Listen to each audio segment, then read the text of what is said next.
Donc je reprends cette notion fondamentale qui était restée extrêmement mystérieuse pendant des siècles, jusqu'au cours de cette semaine, où peut-être pour la première fois, ces notions ont été décodées. Ce fameux secret donc, qui traverse toute l'histoire de la Kabbalah, qui parle donc de cette brisure des réceptacles avant même la création de notre monde, c'est-à-dire donc que Dieu avait créé une autre réalité avant la nôtre, et cette réalité, selon le langage codé des maîtres, était composée de réceptacles et d'énergie, et ces énergies étaient trop puissantes, elles ont fait sauter les réceptacles. Et on pourrait dire le premier indice pour nous permettre de décoder, le premier indice qui avait été rapporté par le Ari Akadosh, était de dire que cette lumière, cette énergie qui a fait sauter les réceptacles, était la lumière des yeux. Mais il n'en dit pas plus. Et donc il aura fallu attendre des siècles pour qu'on puisse commencer à découvrir et décoder ce à quoi fait allusion cette notion. Alors on a expliqué effectivement cette semaine que l'une des manières de comprendre est la chose suivante. En vérité, ce monde qui a explosé fait aussi, je dis aussi parce que pas que, mais fait aussi allusion à la création des âmes. C'est-à-dire, avant que notre monde à nous soit créé, Dieu a d'abord créé les âmes, c'est-à-dire donc les énergies qui vont permettre à l'être d'exister. On est tous d'accord que l'être, ce n'est pas uniquement le corps, qui n'est qu'une enveloppe. L'être, c'est essentiellement ce qui se trouve dans le corps et qui lui permet d'exister. Ce n'est pas le corps qui pense, ce n'est pas le corps qui ressent, et c'est encore moins le corps qui a des exigences morales et spirituelles. Tout ça sont des forces de l'âme. Et donc, les âmes ont précédé la création de notre monde. Les âmes sont des créatures, elles aussi. Les âmes qui avaient été créées au départ, selon maintenant le décodage, sont les âmes du Olam HaTohu, ce fameux monde qui a explosé, auquel la Torah fait allusion lorsqu'elle dit que la terre était Tohu et Bohu, Tohu et Bohu, et qu'il y a donc eu, d'après les maîtres de la Kabbalah, une explosion à l'intérieur de ce monde. Et ces âmes, on va les appeler donc, toujours selon les références de nos maîtres, les âmes du Tohu. Et qu'est-ce qu'elles avaient de particulier, ces âmes du Tohu? C'est que justement, elles avaient été créées à partir de l'œil, c'est-à-dire décodées. Ces âmes avaient un niveau extrêmement élevé de perception du divin. C'était des âmes, on pourrait dire, d'un niveau spirituel inimaginable, au point qu'elles étaient véritablement en face de Dieu. Elles se savaient vues, elles se voyaient vues. Et donc on a expliqué que justement, parce qu'elles se savaient et se voyaient vues, elles n'ont pas pu supporter finalement ce regard permanent qui s'exerçait sur elles, et donc elles ont explosé. Elles ont explosé, cela signifie à notre niveau qu'il s'est passé quelque chose qui va leur permettre à ces âmes-là d'échapper au regard de Dieu. Elles n'ont plus voulu le regard de Dieu, il était insupportable, et donc elles ont voulu fuir ce regard, exactement comme on a expliqué hier. Après la faute, qu'est-ce que fait Adam? Il se cache, en imaginant qu'il ne sera pas vu, ce qu'on a décodé hier comme étant effectivement une chute sur le plan spirituel. Avant la faute, il voyait que Dieu le voyait. Après la faute, il ne voit plus que Dieu le voit. Mais ce qui se passe au niveau de Adam n'est que la répétition dans notre dimension d'un phénomène antérieur qui s'était déjà produit au niveau des âmes, où elles avaient été au départ créées pour être vues, et elles savaient qu'elles étaient vues, mais quelque chose s'est passé, elles n'ont plus voulu être à ce niveau-là, elles ont fui ce niveau, et la fuite de ce niveau, c'est ce que nous appelons effectivement la brisure. Alors maintenant, qu'est-ce que sont devenues ces âmes? Est-ce qu'elles ont disparu? Est-ce qu'elles ont été véritablement détruites? Non. Écoutez bien la suite du cours, ce que je n'ai pas révélé jusqu'à présent. En vérité, ces âmes, telles que Dieu les a créées, d'abord avec la capacité de voir qu'elles sont vues, ce qui sous-entend un niveau extrêmement élevé, et puis après avec cette révolte de ces âmes pour ne plus être vues, ces âmes ont été volontairement créées avec ces deux moments pour pouvoir après descendre dans notre monde et tout simplement, écoutez bien le ridouche d'aujourd'hui, si on peut mettre un peu moins fort parce que c'est insupportable, elles sont tout simplement, elles composent les âmes qui se trouvent à l'intérieur de l'humanité tout entière. Ce qu'on appelle les 70 peuples. Les 70 peuples qui, selon le code biblique, composent l'ensemble de l'humanité dans toutes les générations. Il s'agit bien sûr d'une décomposition qui n'a rien à voir avec les peuples tels qu'ils sont quantifiés et nommés à l'ONU aujourd'hui ou dans les livres d'histoire hier. Il s'agit d'un regroupage de l'humanité tout entière, quelle que soit sa population. Ce découpage était valable lorsqu'il n'y avait que 1 milliard d'habitants sur Terre et est valable encore aujourd'hui lorsqu'il y a 7 milliards d'habitants sur Terre. C'est un découpage fondamental qui est le découpage de l'humanité. Exactement de la même manière que le temps est découpé en 7, les 7 jours de la semaine, quelle que soit l'époque, il y a toujours 7 jours, non 6, non 8. De la même manière, l'humanité est décomposée selon la même logique. Pourquoi le chiffre 7? C'est un sujet en soi, ce n'est pas notre sujet aujourd'hui. Mais l'humanité est décomposée en 7, elle aussi. Et après, c'est qu'un problème de quantification, mais qualitativement parlant, il n'y a que 70 peuples. Maintenant, vous remarquerez, et je l'ai expliqué hier, que la valeur numérique de 70, la lettre qui correspond c'est Aïn, et la valeur numérique de Aïn, 70, Aïn signifie l'œil. Et donc on retrouve, je complète ce que j'ai expliqué hier, ces âmes qu'on appelle les âmes du Tohu, qui étaient à un niveau extrêmement élevé. Après, ces âmes-là ont chuté, elles n'ont pas pu et elles n'ont pas voulu rester à ce niveau-là. Elles ont fui l'œil, mais dans la mesure où elles portent en elles le problème de l'œil, soit d'être vu, soit de fuir la vue, elles portent en elles le problème de l'œil, représenté par la lettre Aïn, et c'est pour ça que ces âmes-là vont descendre après dans notre monde. Dieu savait exactement ce qu'il faisait, c'est ce qu'il voulait. Et ces âmes-là sont tout simplement les âmes qui se trouvent à l'intérieur de l'ensemble des hommes et des femmes sur terre, c'est-à-dire les 70 peuples, 70 Aïn, l'œil. Donc, pour l'instant, je ne précise pas Israël, pas Israël. Je parle les 70 peuples. Je suis en train, si vous voulez, de vous expliquer, d'après les secrets les plus profonds de la Kabbalah, toute l'histoire de notre monde. Et donc, il n'y a pas d'autres âmes. Il y a ces âmes qui vont descendre et former 70 peuples. Donc, quelle va être l'essence des 70 peuples?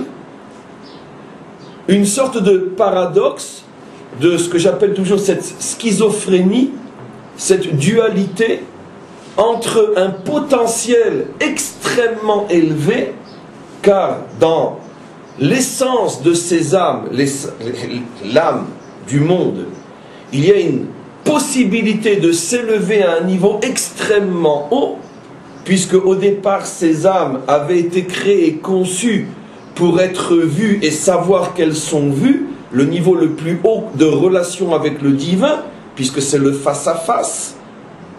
Mais, encore une fois, elles n'étaient pas au départ, et volontairement pas au départ, préparées à supporter ce niveau. Elles l'ont fui, elles sont tombées. Donc, la schizophrénie, parce que ces âmes-là, qui sont donc l'ensemble de l'humanité, ont une racine extrêmement élevée, mais d'un autre côté, pour l'instant, un refus total, on pourrait voir même dire une sorte de traumatisme, de rejet total de cette relation face à face avec Dieu. Ce qui veut dire que toute l'histoire de l'humanité terrestre va commencer par un traumatisme, par un rejet, par un refus d'être vu. De là, vous allez comprendre, d'abord je le dis d'une manière très globale, l'origine millénaire de l'idolâtrie. Pourquoi très vite et très tôt, d'après notre tradition, déjà au niveau du fils de Adam, le troisième fils de Adam, Adam a eu 3 fils célèbres, Caïn, Avel, il n'est rien resté d'eux, et le troisième, Enoch. Enoch était son petit-fils, pardon. Au niveau du petit-fils, il a eu 3 fils, donc Chet, le troisième, et de lui est sorti Enoch. Au niveau du petit-fils de Adam, Az Uchal Likro Beshem Hashem, c'est à ce moment-là qu'on a commencé à refuser de prononcer le nom de Dieu. Rachi explique qu'à l'époque de Enoch, l'idolâtrie a commencé. Or, si on réfléchit avec tout ce qu'on a déjà expliqué sur le phénomène de l'idolâtrie, si on réfléchit et on explique d'une manière relativement simple qu'est-ce que c'est l'idolâtrie, c'est la volonté, le désir de mettre des intermédiaires entre nous et lui pour que surtout il ne nous voit pas. Exactement de la même manière qu'un roi dirige son royaume avec quantité d'intermédiaires entre lui et le peuple, qui fait que même si nous obéissons à ses ordres, nous pouvons passer notre existence à ne jamais le voir. La plupart d'entre nous n'ont jamais vu le dirigeant de l'État d'Israël, et ça ne nous empêche pas de vivre selon les lois de l'État. À plus forte raison à l'époque des rois. Véritablement, il n'y avait pas de possibilité de le voir. Et donc automatiquement, qu'est-ce que c'est l'idolâtrie? J'accepte ma relation avec toi, mais surtout pas sous ton regard. Ça m'est insupportable. De cette idolâtrie qui au départ, explique le Rambam, maintenant on revient sur ce fameux Rambam que je rapporte à chaque fois, le Rambam explique qu'au départ cette idolâtrie n'était absolument pas un refus de Dieu, mais tout simplement la volonté de prendre une certaine distance par rapport à lui, et puis après, quand on a commencé à s'éloigner une fois, on s'est éloigné un peu plus, jusqu'à ce qu'on soit arrivé à la véritable idolâtrie, où il est carrément remplacé et plus personne ne sait qu'il a existé. Mais au départ, c'était simplement une distance. Mais entre toi et nous, quelque chose qui fait que ce n'est pas directement avec toi et sous ton regard que l'on va vivre. Donc c'est pour ça que l'humanité tout entière, globalement, est idolâtre, selon la définition profonde, authentique de l'idolâtrie. L'idolâtrie véritable n'est pas le culte de l'image, n'est pas le culte de la statue. Ça, on pourrait dire, c'est son déchet. Ça, c'est l'idolâtrie déchet. Excrément. Excrément, c'est pas de moi, c'est dans les versets, qui appellent l'idolâtrie giloulim, qui veut dire les excréments. Mais l'idolâtrie des origines n'est absolument pas un excrément. C'est véritablement la soumission à Dieu, mais qu'on ne voit pas et qui ne nous voit pas. Et de là, on est tombé après dans l'idolâtrie excrément, mais ça a pris des siècles, voire des millénaires. Donc, on comprend maintenant ce qui se passe au niveau de l'humanité. Alors, qu'est-ce qui se passe maintenant au niveau d'Israël? Quelle est la place d'Israël? Pour l'instant, je ne fais qu'un résumé de toutes les notions expliquées cette semaine, mais d'une manière beaucoup plus profonde, beaucoup plus fondamentale, et surtout en réutilisant d'une manière décodée comme jamais ça n'a été fait, ces principes de Kabbalah qui, d'une certaine manière, sont les véritables clés qui nous permettent de comprendre tout ce qui se passe sur Terre. Donc maintenant, où nous nous situons, nous, peuple juif? Alors nous savons que le peuple juif n'est pas un 71e peuple. Le peuple juif est le substrat. Le substrat, ça veut dire il est d'une certaine manière le prélèvement, la trouma des 70. D'où savons-nous que nous sommes appelés trouma? Parce que la Torah nous appelle Reshit Tevuato Israël. Nous sommes la prémisse de la récolte de Dieu. Et le mot Reshit, comme nous le savons dans la Torah, fait allusion à la trouma, à cette partie qu'on prélevait de la récolte et qu'on offrait à Dieu, qui s'appelle Reshit, comme il est dit, Reshit Arisotechem, le prélèvement de votre récolte. Et donc le peuple juif est la trouma des nations, c'est-à-dire que nous avons été prélevés du milieu des nations pour commencer le tikkun, pour commencer la réparation de ce qui s'est passé déjà dans les mondes supérieurs au niveau de la fuite des âmes, et après de ce qui a continué à se passer sur terre dans la dégringolade, depuis l'idolâtrie du départ jusqu'à l'idolâtrie à excrément. Et donc, le peuple juif n'est pas un peuple à part qui a sa propre histoire. Le peuple juif est le prélèvement des peuples dont l'histoire est le laboratoire, le microcosme de la réparation de l'ensemble de l'humanité. C'est pour ça que nous avons exactement, nous aussi, une structure qui a pour valeur 70, les fameux 70 personnages qui composent la famille de Yaakov, fin du premier livre de la Torah. Pourquoi 70? Parce que pour chaque nation, nous en avons un. 70 nations, 70 juifs. Puisque nous sommes le microcosme, donc on passe de milliers de personnes qui forment une des 70 nations à un juif. Dans un juif, il y a des centaines de milliers de non-juifs. Mais c'est un prélèvement, et comme il y a 70 nations, il va y avoir 70 Hébreux au départ qui vont être l'atome fondamental qui va créer Israël, même si après Israël deviendra 600 000 personnes, et puis après plusieurs et plusieurs, plus encore et plus encore, la structure fondamentale c'est toujours 70, exactement comme l'existence sur Terre, où même s'il y a des cellules, des molécules et tout ce que vous voulez, au départ il n'y a que des atomes. L'atome fondamental d'Israël a pour valeur numérique 70, qui fait allusion donc aux nations, et qui fait allusion à l'œil. C'est-à-dire que Israël a été prélevé du milieu des nations pour réparer l'œil abîmé. C'est-à-dire donc ramener l'humanité à ce niveau de face à face, à ce niveau d'être capable d'accepter le regard de Dieu sans peur, sans crainte, et de pouvoir supporter cette relation avec Dieu qui, au lieu, comme pendant toute l'histoire et avant même l'histoire, au lieu de faire peur et de détruire, va au contraire être source de progrès, et ceci pour l'éternité. Alors on a expliqué que de quelle manière fondamentalement la reconstruction, la réparation va être faite. La Torah va donner à ce peuple échantillon deux forces qui sont les forces de l'œil. La Torah, comme on l'a expliqué hier, qui permet à l'âme de retrouver le niveau de l'œil. C'est pour ça que quand on a reçu la Torah, nous avons vu les voies. Et de même, la terre d'Israël, comme on l'a expliqué hier aussi, qui est sous le regard de Dieu. Ça, je vous renvoie à tous les cours. Jusque-là, nous avons réexpliqué d'une manière forte, puissante et profonde tout ce qui a été dit hier et avant-hier, mais cette fois-ci, selon le regard, c'est le cas de le dire, véritablement le regard véritable des explications profondes des maîtres qui connaissent les secrets de la Torah, et tels que je les ai décodés aujourd'hui, et tels comme je l'ai expliqué, qui n'avaient jamais été décodés auparavant jusqu'à cette semaine. Maintenant, on va avancer un petit peu plus. J'ai expliqué très globalement que la fuite des âmes va faire donc que ces âmes veulent échapper au regard.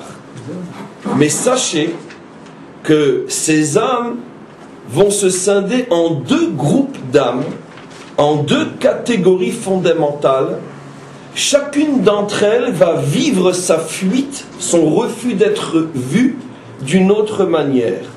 C'est-à-dire, il y a une catégorie qui, elle, va véritablement, telle que je semble l'avoir expliqué, telle que vous l'avez compris, qui va véritablement tout faire pour ne plus être vue, et une autre catégorie qui, elle, va avoir, d'une certaine manière, une réaction à l'extrême opposé de la première catégorie, c'est-à-dire on va complètement se soumettre et s'écraser devant le regard.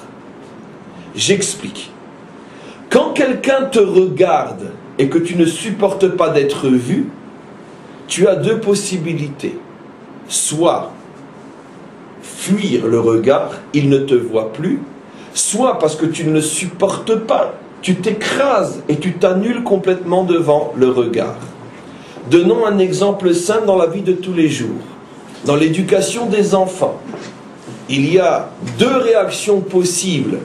Je parle bien sûr avec des images d'Épinal, sans toutes les nuances extrêmement importantes, mais au niveau, on pourrait dire, de la base de ce qui pourrait être l'explication. Il y a deux types de réactions de l'enfant face au regard omniprésent et exagéré des parents, ça veut dire des parents qui sont trop présents et qui étouffent. Il n'y a que deux réactions possibles, soit l'enfant s'enfuit, et donc le père ne le voit plus, soit l'enfant perd sa personnalité, il s'écrase complètement, et il n'est donc plus en conflit avec le regard, puisqu'il s'est complètement annulé. Il y a donc deux possibilités, et uniquement deux possibilités, de fuir un regard qui t'oppresse. Soit tu le fuis physiquement, soit tu t'annules entièrement. Et comme tu t'es annulé, il ne t'oppresse plus, puisque tu as perdu ta propre personnalité, qui justement créait la tension et la difficulté. Car qu'est-ce qui fait que le regard est insupportable? Le fait que j'ai ma propre identité, ma propre dignité, ma propre aspiration et mon propre désir de liberté. Donc, comment supporter ton regard omniprésent? Eh bien, soit j'exprime ce que je suis en te fuyant, et je n'ai plus l'oppression de ton regard, soit je disparais moi, puisqu'il y en a un des deux qui doit disparaître, ou c'est toi ou c'est moi qui disparais. Ce qui veut dire que ces deux réactions d'âme, soit j'existe et c'est toi Dieu qui n'existe pas, soit je n'existe plus et il n'y a que toi qui existe, ces deux réactions vont créer deux types d'âmes qui, quand elles vont descendre sur terre, vont donner naissance à deux types de civilisations que l'on va appeler la civilisation de l'Est et la civilisation de l'Ouest. J'explique. Nous savons, comme nous l'avons dit déjà cette semaine, au tout début de la semaine, que selon le code biblique, l'histoire avance de l'Est à l'Ouest, selon le parcours du soleil. Et en vérité, ce parcours du soleil fait allusion à deux types fondamentaux de civilisation. La civilisation occidentale, appelée, ou plutôt d'abord selon l'ordre, la civilisation orientale, avec toutes ses nuances infinies, que l'on appelle la civilisation de l'Est, et la civilisation occidentale, avec toutes ses nuances infinies, que la Torah va appeler la civilisation de l'Ouest. Maintenant, sachez, et c'est l'un des points extrêmement forts d'aujourd'hui, que ces deux civilisations, l'orientale et l'occidentale, sont les réceptacles de ces deux types d'âmes. On ne choisit pas d'être oriental et d'avoir tous les modes de fonctionnement orientaux. On ne choisit pas d'être occidental et d'avoir tous les modes de fonctionnement occidentaux.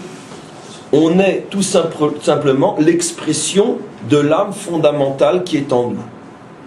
Et il ne serait pas faux, pour simplifier les choses, de dire qu'il y a une âme orientale et il y a une âme occidentale. Une âme est et une âme ouest. Ce qui veut dire une âme est, orientale, qui, elle, pour résoudre le problème de la tension provoqué par le regard, va faire le choix de la soumission absolue et totale. Il n'y a plus que Dieu qui existe, et l'homme n'est là que pour s'annuler devant lui. Et il y a les âmes de l'Ouest qui, elles, ont choisi d'exister et, pour exister, de refuser l'existence de Dieu. C'est nous qui voyons, mais lui ne voit plus. Dans le langage biblique, ces deux âmes sont représentées par deux personnages extrêmement codés que nous allons décoder pour la première fois aujourd'hui. Pour la première fois depuis que la Torah a été donnée. Ces deux âmes s'appellent Esav et Ishmaël.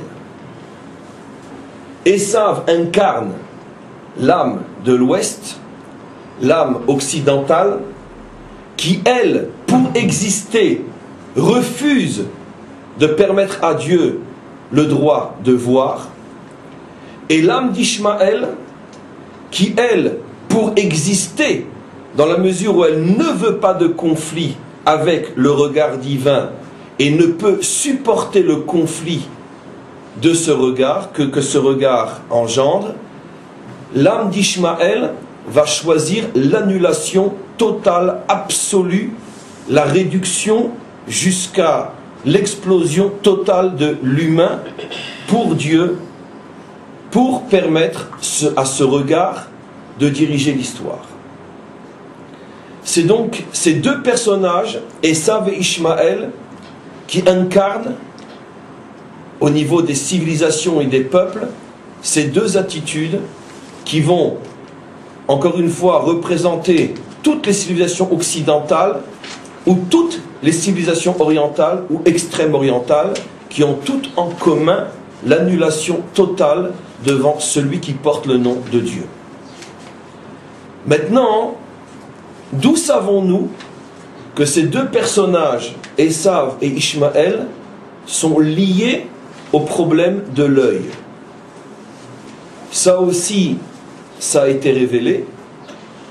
La Torah l'avait écrit, mais pendant des millénaires, ça restait voilé de l'œil, même qu'on le lisait. Et on trouve effectivement deux endroits dans la Torah où, d'une manière extrêmement codée et cachée, la Torah nous met en relation Esav et Ishmaël avec le problème de l'œil.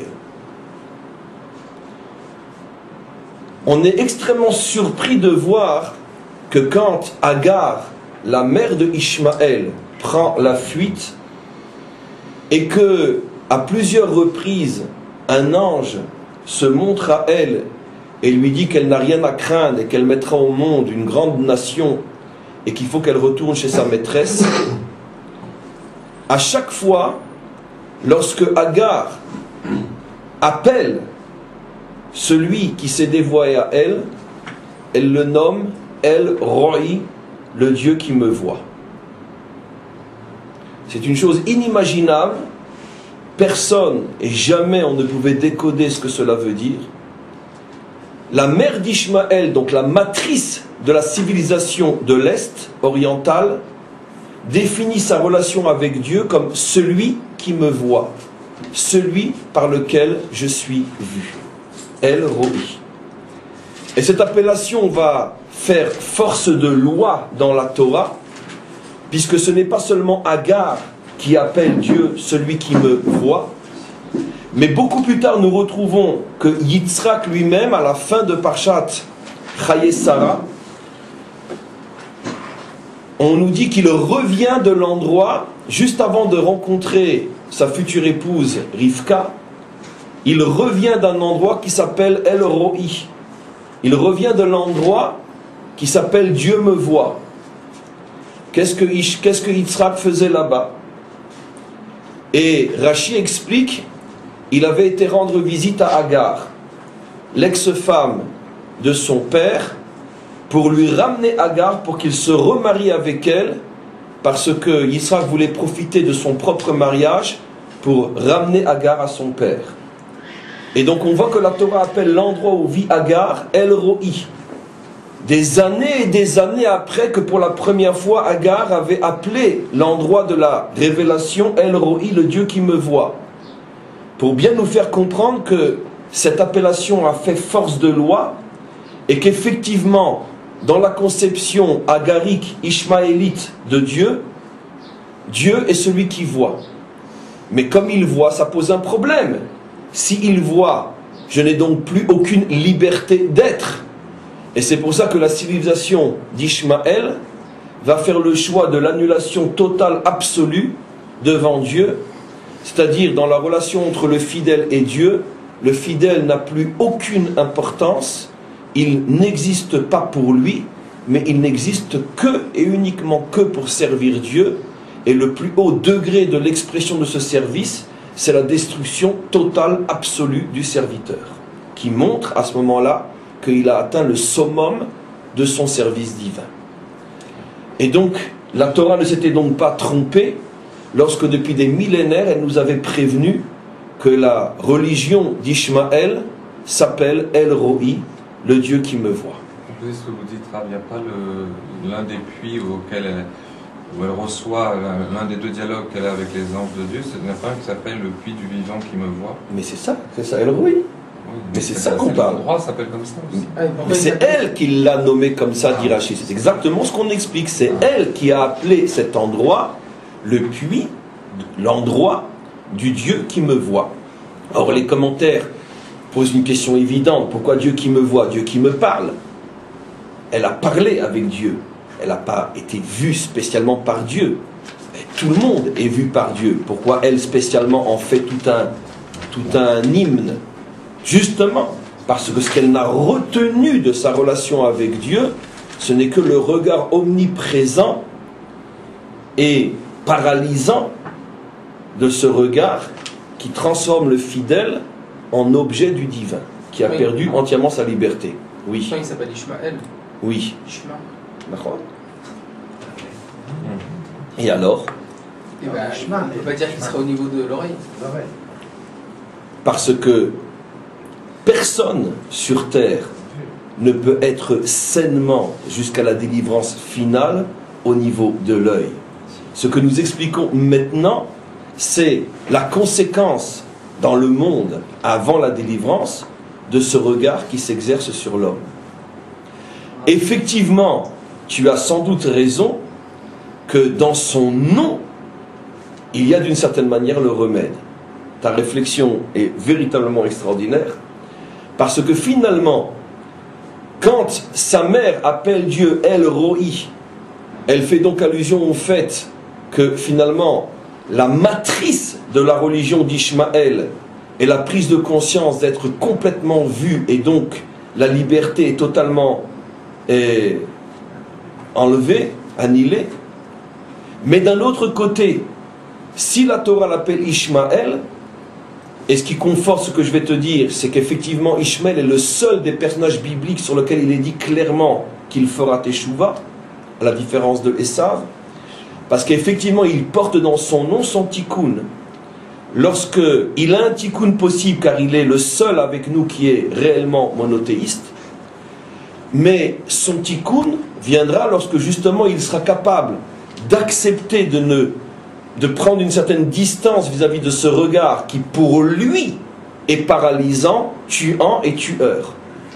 Et lorsque il mettra plus en évidence la notion de shmiya, c'est-à-dire donc d'être capable de retrouver une certaine forme de liberté grâce à cette distance qui est établie entre lui et Dieu. Oui. Ah, excusez-moi, quand l'ange va voir Agar et qui lui dit de revenir chez Sarah pour se soumettre en réalité à sa maîtresse, en réalité ce qu'il lui demande aujourd'hui, c'est que le peuple d'Ishmaël ne peut exister que sous le joug d'Israël. C'est ce qu'il est en train de lui dire. Il ne peut en réalité n'exister que si il reconnaît en réalité la lumière qui est Israël. Si lui demande de se soumettre, elle vient pleurer. Je vais t'étonner fortement, mais je ne veux pas rentrer sur ce sujet-là. Je t'invite à lire sur place ce que dit le Baal HaTurim, et tu verras que c'est exactement le contraire de ce que tu crois comprendre au niveau de la lecture des versets. Lis le Baal HaTurim, et tu verras que le Baal HaTurim explique que justement, le tikkun d'Ishmaël ne passe pas par sa soumission à Israël. Et regarde ce que dit le Baal HaTurim. Effectivement, le verset semble dire une chose qui va dans ce sens-là, mais les choses ne sont pas si simples et si évidentes que ça. En tous les cas, encore une fois, c'est un sujet qui est trop vaste dans le cadre du cours d'aujourd'hui, mais regarde le Baal HaTurim sur ce verset, Veit'ani tachat yader, et regarde ce que le Baal HaTurim dit là-bas. Maintenant, je reviens sur le texte. On voit donc que la relation entre la matrice d'Ishmaël et Dieu, c'est donc de définir Dieu comme étant omnivoyant, ce qui annihile totalement la liberté de l'homme, et comme on le voit s'exprimer à la perfection dans la civilisation de l'Est. Maintenant, regardons à l'extrême opposé comment Esav réagit par rapport à l'œil. Nous avons un texte qui était complètement scellé et codé pendant des millénaires, et voilà son décodage. On nous dit dans la Torah qu'à un moment précis dans sa vie, Yitzhak a perdu la vue. Il ne voyait plus. Et juste avant, on nous dit que les femmes qu'avait épousé Esav causaient de grands soucis, une grande tristesse à ses parents, à Rivka et à Yitzhak. Et tout de suite après, on nous dit que Yitzhak est devenu aveugle. Rashi, bien sûr, ne peut pas éviter de nous montrer qu'il y a ici un message. Pourquoi nous dire que Yitzhak est devenu aveugle, qu'il a cessé de voir, juste après que l'on nous dit que les femmes de Esav rendaient amère la vie des parents. Rashi explique pourquoi elles rendaient amère la vie des parents. Parce qu'elles pratiquaient l'idolâtrie sous les yeux de Yitzhak, et particulièrement elles allumaient tous les jours de l'encens aux idoles, et Rashi dit de la fumée de ces encensements, Yitzhak est devenu aveugle. Et c'est bien sûr la réponse à notre question. La Torah nous montre que Yitzhak est devenu aveugle à cause de la fumée de l'idolâtrie de la femme de Esav. Bien sûr, on a compris. Esav est la religion de l'Ouest, celui qui, comme son oncle Ishmaël, ne supporte pas le regard divin, mais à la différence, Ishmaël est beaucoup plus spirituel que Esav. Et donc Ishmaël n'a pas eu le courage, et c'est son mérite d'ailleurs, de fuir Dieu, mais il a préféré, pour mettre fin aux tensions, s'annuler totalement devant Dieu. Mais Esav, qui lui est la matrice du monde occidental, et donc qui porte en lui toutes les forces et les énergies du matérialisme, lui, comment qu'il va résoudre la pression et la dépression causée par le regard? Il va aveugler le regard. Il épouse une femme qui est capable de faire fermer les yeux. La femme étant toujours, comme on le sait, dans la symbolique biblique, la dimension précisément spirituelle de l'homme, contrairement à ce que l'on croit. Matzah Isha, Matzah Torah, celui qui trouve l'épouse trouve la Torah. La femme précisément dévoile quelle est la vraie dimension spirituelle d'un homme. Regarde qui est ta femme et tu sauras où tu en es sur le plan spirituel. Et donc la femme de Esav est l'incarnation de la véritable spiritualité de Esav. Et qu'est-ce que fait cette femme? Elle rend aveugle Yitzhak. Yitzhak qui incarne le juste pilier du monde, et selon le cours d'hier, le principe de symétrie que je vous ai expliqué, comment le juste établit sa relation avec Dieu, Dieu établit sa relation avec l'homme et le monde. À partir du moment où Yitzhak cesse de voir, on comprend que le message est que Dieu ne voit plus. C'est-à-dire donc que Esav rend aveugle Dieu. Il l'empêche de voir. Il sépare entre l'Église et l'État. C'est-à-dire, l'Église existe, mais il lui est absolument interdit de voir ce qui se passe dans l'État. Et pour empêcher Dieu de voir, selon le cours d'hier, il faut s'attaquer aux véritables yeux de Dieu dans le monde, qui sont bien sûr les yeux d'Israël. Et c'est pour ça qu'à Strasbourg, on a bandé les yeux à la synagogue. Pourquoi? Parce que justement, derrière toute cette symbolique de la synagogue aux yeux bandés, il y a cette volonté qui s'exprime d'empêcher Dieu de voir ce qui se passe dans son monde. Évidemment, Dieu voit, mais tout ça, ce sont des messages. Et ce qui nous intéresse surtout, la manière dont la civilisation de l'Ouest comprend et voit, c'est le cas de le dire, et voit les choses. Donc on a retrouvé nos deux sources fondamentales dans la Torah. D'où sait-on que Esav fait le choix de l'aveuglement, et d'où sait-on que Ishmaël fait le choix de la soumission? On va avancer plus encore. On comprend donc maintenant que Israël, lui, qui est la trouma, qui est le prélèvement des peuples, doit à la fois faire le tikkun, la réparation de ce que Esav fait et de ce que Ishmaël fait.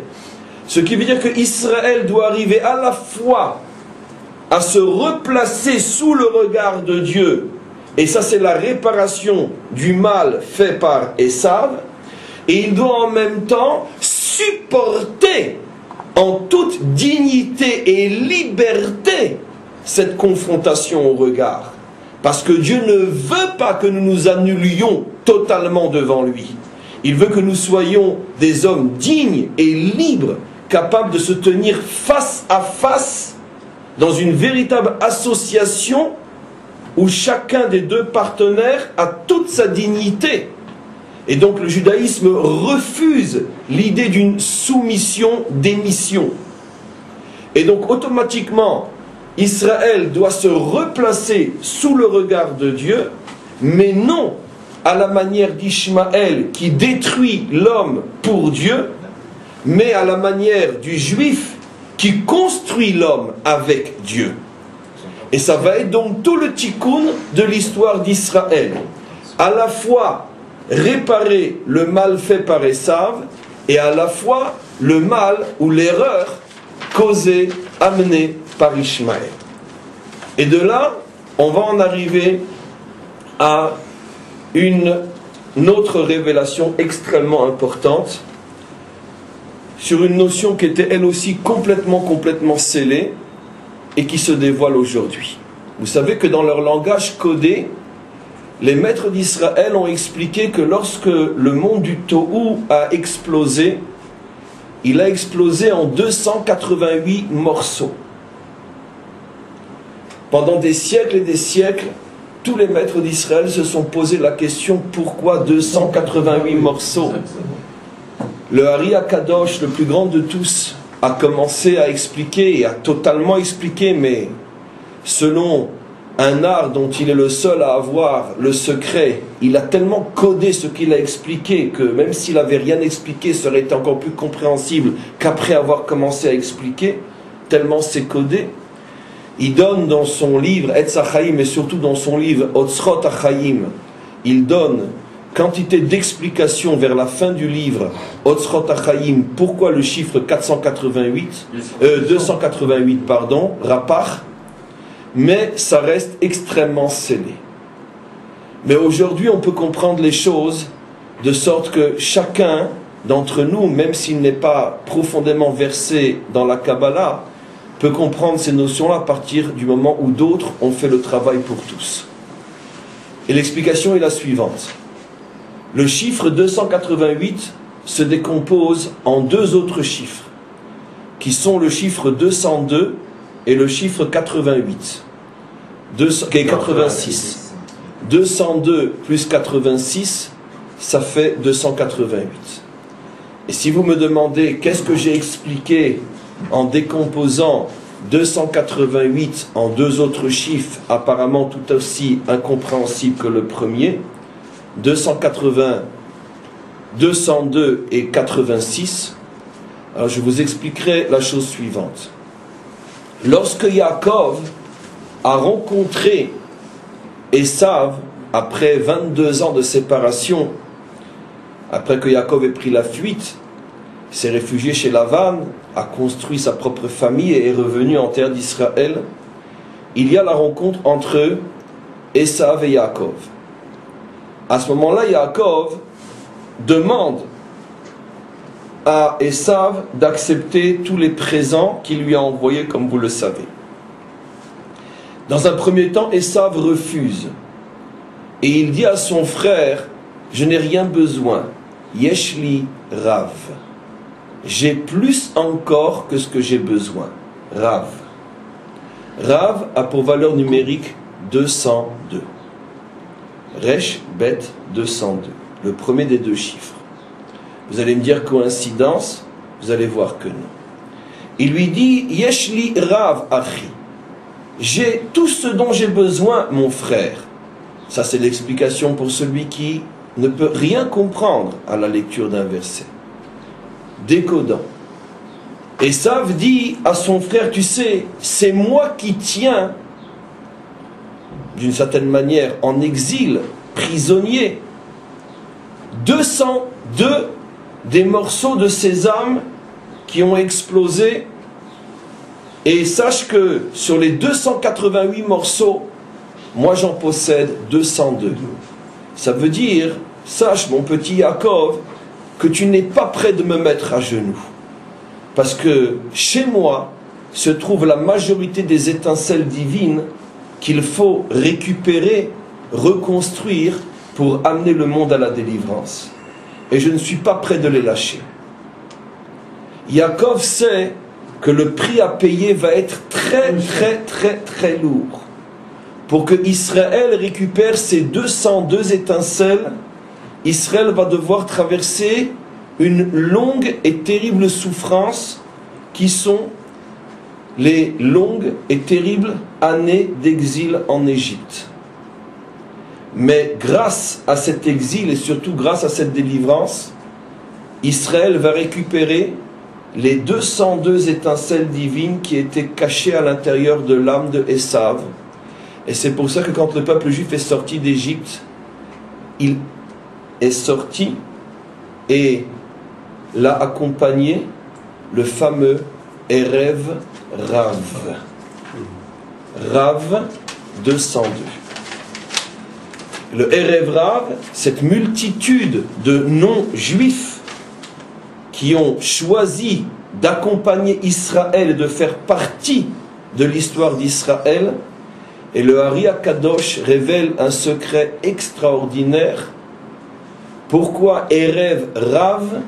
Parce que Rav signifie beaucoup, beaucoup de non-juifs, mais le sens profond, Rav, valeur numérique 202, c'est-à-dire que Israël, grâce au fait qu'il a su surmonter l'épreuve de l'exil, a récupéré les 202 étincelles divines qui se trouvaient d'abord chez Esav.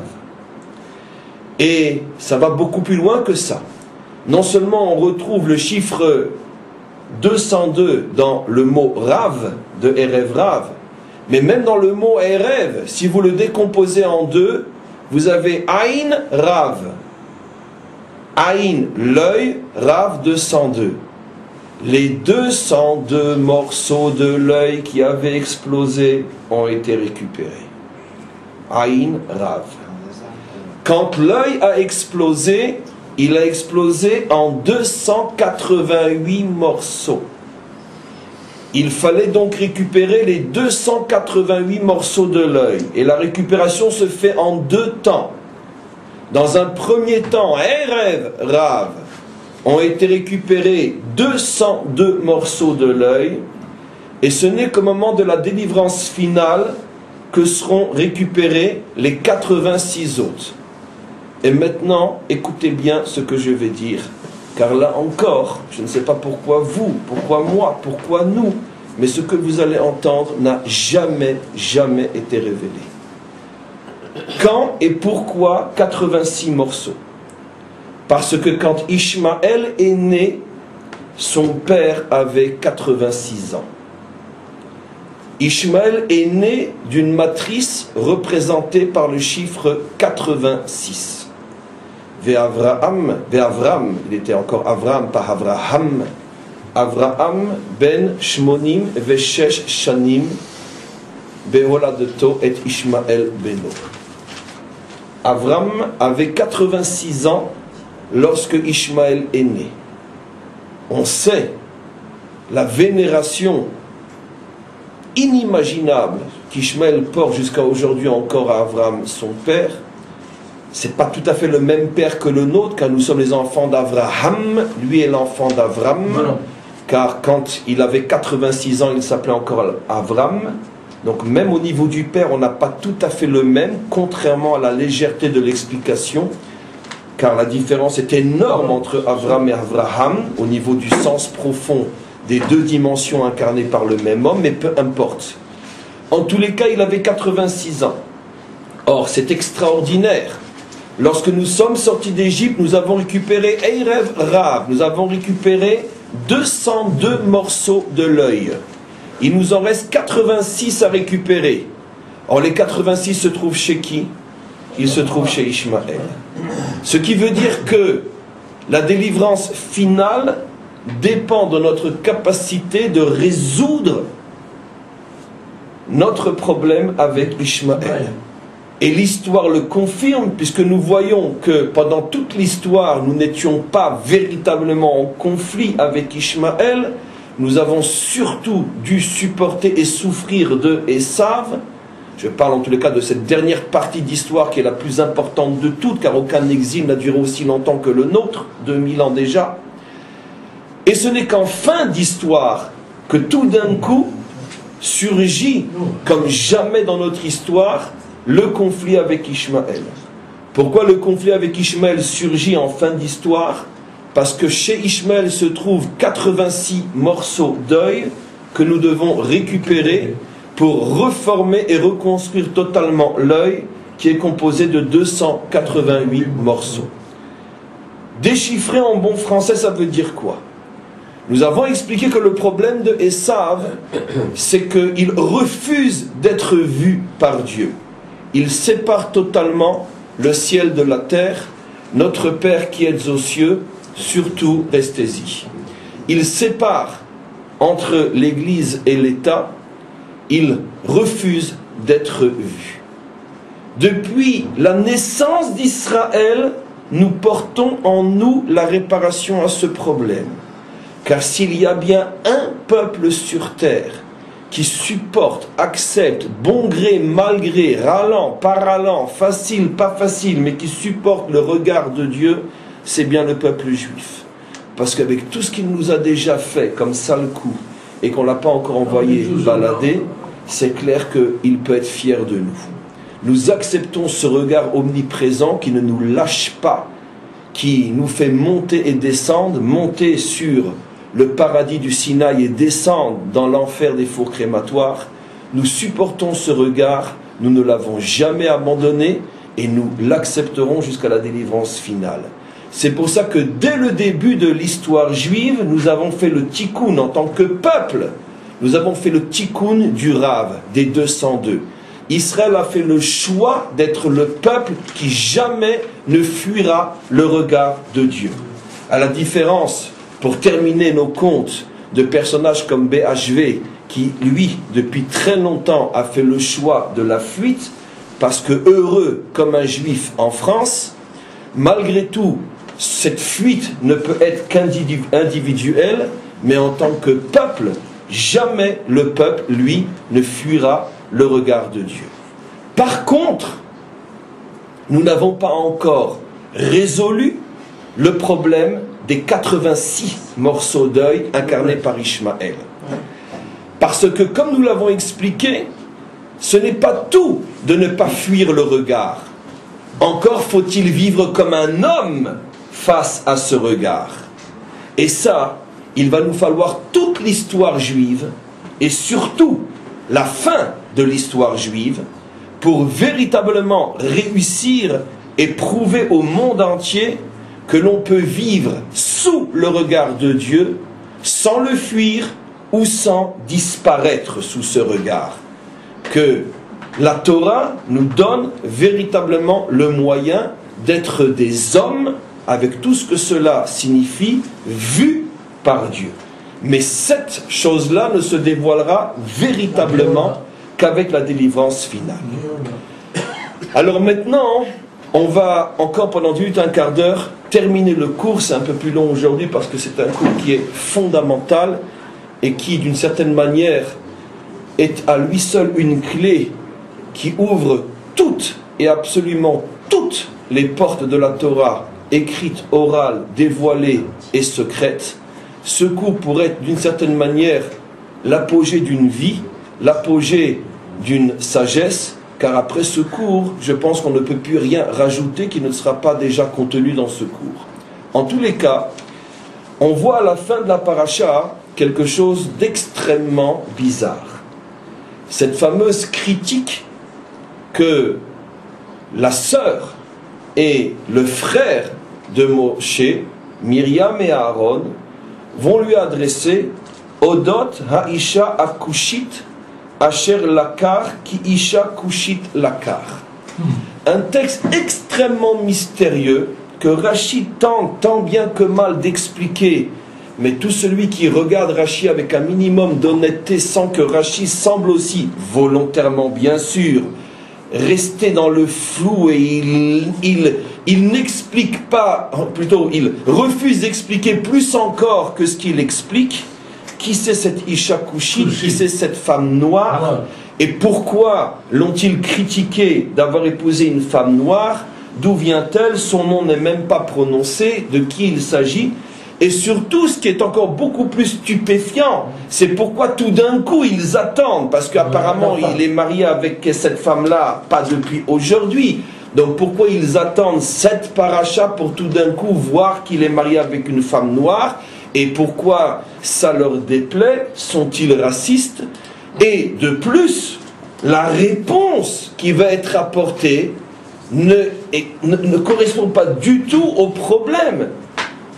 Qu'est-ce que Dieu va répondre globalement? Je vous invite à le lire, mais je ne veux pas le lire parce qu'on a peu de temps. Mais globalement, quelle va être la réponse? Dieu se met en colère contre Myriam et Aaron. Comment osez-vous parler à mon serviteur qui est le plus humble des hommes? Je paraphrase. Il n'y a pas comme Moshe, mon serviteur sur terre, lui le plus humble des hommes. Comment osez-vous parler de la sorte à mon serviteur alors que vous, écoutez-moi bien, mais ce que je vais dire, vous avez déjà tout compris puisque c'est une semaine de cours, alors que vous êtes incapable de me voir face à face et que lui peut me voir face à face. Voilà comment se termine notre paracha. Vous êtes incapable de me voir face à face, mais lui peut me voir face à face. De quel droit osez-vous ouvrir la bouche contre lui? Je précise juste comment, parce que c'est d'une beauté inimaginable, comment la Torah explique qu'eux ne voient pas et lui voient. En ce qui les concerne, le verset dit « Vous me voyez comme on voit quelqu'un à travers une glace. » Quand quelqu'un est dans un angle et que son visage est reflété sur la glace et vous êtes dans l'autre angle, vous voyez la personne. Mais en réalité, ce n'est pas lui que vous voyez une personne virtuelle. Son reflet, c'est lui, mais ce n'est pas lui. Hachem dit à Myriam et Aaron, tout grand prophète que vous êtes, vous me voyez comme on voit quelqu'un dans un miroir. Ce n'est que mon reflet, mais ce n'est pas moi. Lui est le seul homme sur terre, avant, pendant et après, jusqu'au Mashiach. Le seul homme qui me voit directement sans passer par un miroir. Donc on ne comprend pas. On l'accuse d'avoir épousé une femme noire et puis après on répond lui est un vrai prophète et pas vous, ou plutôt non, bien sûr vous êtes des grands prophètes, mais vous me voyez à travers un miroir et lui est le seul qui me voit directement. De quoi on parle ici? Bon, déjà, après tous les cours de la semaine, on a gagné que vous comprenez pourquoi cette paracha qui du début jusqu'à la fin ne parle que de l'œil ne pouvait se terminer que sur l'œil. Mais en vérité, il suffit d'étudier aussi, car c'est très important, d'étudier régulièrement le Talmud pour comprendre et trouvez la clé de ce texte. La femme d'un homme est appelée la pupille de ses yeux. Bat Eino, la pupille de ses yeux. Au point que nos maîtres disent qu'un homme qui n'est pas marié est un non-voyant, il ne voit pas. Et donc la femme est non seulement appelée l'œil de l'homme, mais est appelée la pupille de son œil. Au point que Dieu dit de nous, qui sommes son épouse, comme on le sait dans les prophètes, il dit « Celui qui touche à mon peuple, c'est comme s'il touchait la pupille de mon œil. » Or, la pupille d'un œil est toujours noire, quelle que soit la couleur de l'œil. La pupille de l'œil pour tous les hommes est noire. Maintenant, vous comprenez à quoi, s'il vous plaît? Vous comprenez maintenant à quoi fait allusion ce texte? Il a épousé une femme noire, c'est certainement pas noir tel qu'on le pense. Et même si c'est ça, c'est pas de ça qu'il s'agit. Il a épousé une femme noire, c'est-à-dire qu'effectivement, Tzipora, la femme de Moshe, était véritablement la pupille de son œil. Parce qu'il n'a vu la première fois une manifestation du divin qu'après son mariage avec Tzipora. Je vous ai déjà fait remarquer des centaines de fois que tout grand qu'il était, il avait déjà 80 ans, il était déjà potentiellement un prophète, Dieu ne lui montre pas le phénomène du sné où il commence à voir des choses, Dieu ne lui montre rien, seulement jusqu'au lendemain de son mariage avec Tzipora. Tu n'es pas marié, tu ne vois rien. Seulement, si c'est vrai pour chacun d'entre nous, en ce qui concerne Moshe, vous imaginez le type d'œil que représente Tzipora? Tzipora est un œil inimaginable. C'est sa pupille noire qui va permettre à Moshe de voir Dieu. Sans Tzipora, Moshe ne voit rien. Maintenant, on comprend qu'est-ce qui se passe dans la réponse d'Hachem. Hachem dit à Myriam et à Aaron, mais vous savez de quoi vous parlez, vous? Mais vous savez qui c'est cette femme? Mais vous savez qui c'est Tzipora? Mais vous avez compris qui est Moshe? Comme vous ne voyez pas ce qu'il voit, vous ne pouvez donc pas comprendre qui est Tzipora. Et donc vous vous permettez de critiquer pourquoi il a épousé cette femme. Et vous allez comprendre quelle est la critique tout de suite. Mais vous savez ce qu'elle lui a apporté, cette femme? Sans elle, il ne me verrait pas. Mais vous ne voyez pas qu'il me voit, parce que vous vous imaginez que lui aussi, il voit comme vous voyez. Du virtuel. Mais lui me voit véritablement. Et vous savez pourquoi qu'elle est noire? Parce qu'elle incarne la pupille de ses yeux. Vous lui devez tout à cette femme-là, parce que sans elle, il n'y a pas de Moshe. Et s'il n'y a pas de Moshe, il n'y a pas de Torah. Et s'il n'y a pas de Torah, il n'y a pas de peuple juif. Il n'y a rien. Tout repose sur une femme noire, qui était Tzipora, la pupille des yeux de Moshe. Voilà ce que révèle ici le texte. Si un homme voit, il le doit à sa femme. Chaque prophète, chaque Baal Roi HaKodesh, chaque maître, chaque homme, ce qu'il voit, il le doit à la pupille de son œil, qui s'appelle son épouse. En ce qui concerne Moshe, vous imaginez la grandeur de Tzipora, qui permet à Moshe de voir ce que jamais personne n'a vu avant lui, ne voit au moment où il voit et ne verra après lui. Ça, c'est Tzipora. Maintenant, pourquoi? Quel était le problème sur Tzipora? Le problème est évident. C'est qu'en vérité, Moshe a épousé une convertie. Oui. Moshe est le gendre d'un converti. Moshe a une longue histoire avec les convertis. Ça, c'est tous les vieux cours sur Shemot, puisque même sa mère adoptive était une convertie, la fille de Pharaon qui, après, s'est convertie. On voit que Moshe, dans toute son histoire, dans toutes les étapes de sa construction fondamentale, est lié à des convertis. Celle qui le sauve et le fait grandir est une convertie. Celle qui devient son épouse et lui ouvre les yeux, c'est une convertie. Mais celui qui va aussi être appelé les yeux de Moshe, c'est aussi un converti, son beau-père. Rappelez-vous le début de la semaine. Vaïtalanu haenayim. Là maintenant, je peux vous expliquer pourquoi il a dit ça. J'ai attendu une semaine, vous n'avez pas compris plus tôt. Parce qu'en vérité, qu'est-ce que Moshe dit à Yitro? Mais comme ta fille est la pupille de mon œil, toi, tu es tout mon œil. Peut-être qu'elle un peu plus que toi, parce qu'on voit avec la pupille. Mais malgré tout, vous deux, vous êtes mes yeux. Toi l'œil et elle la pupille de mon œil. Surtout ne m'abandonne pas, je ne vois plus rien sans toi. Quel est le lien? Mais le lien est évident. Vous savez pourquoi? Parce que ici la Torah nous révèle un secret inimaginable. De la même manière que le fameux Erev Rav sont au départ des non-juifs convertis qui se sont rajoutés à Israël. Et c'est de leur tikkun que dépend la réparation du monde. Mais de la même manière, c'est ce que Moshe a compris. Israël n'est pas un peuple en dehors des peuples. Il est lui-même le prélèvement des peuples. Et ce prélèvement doit continuer lui-même à prélever d'autres étincelles et d'autres étincelles. Et plus d'étincelles se rajoutent à ce prélèvement et plus l'œil se reconstruit. En vérité, ce sont les convertis, les bons, les vrais, les authentiques qui permettent la reconstruction de l'œil du monde. Seulement, maintenant on va comprendre quelque chose d'extraordinaire.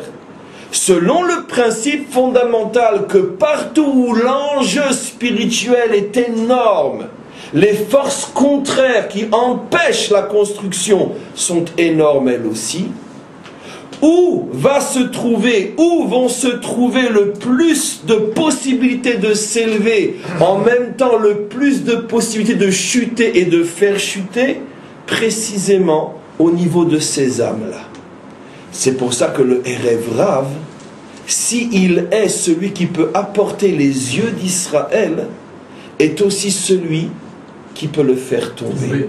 C'est pour ça que la Torah nous montre que le Erev Rav, souvent dans notre histoire, a fait tomber Israël. Mais d'un autre côté, la Torah nous montre que les yeux de Moshe, c'est précisément une âme qui provient du même endroit. Pour nous faire comprendre quoi?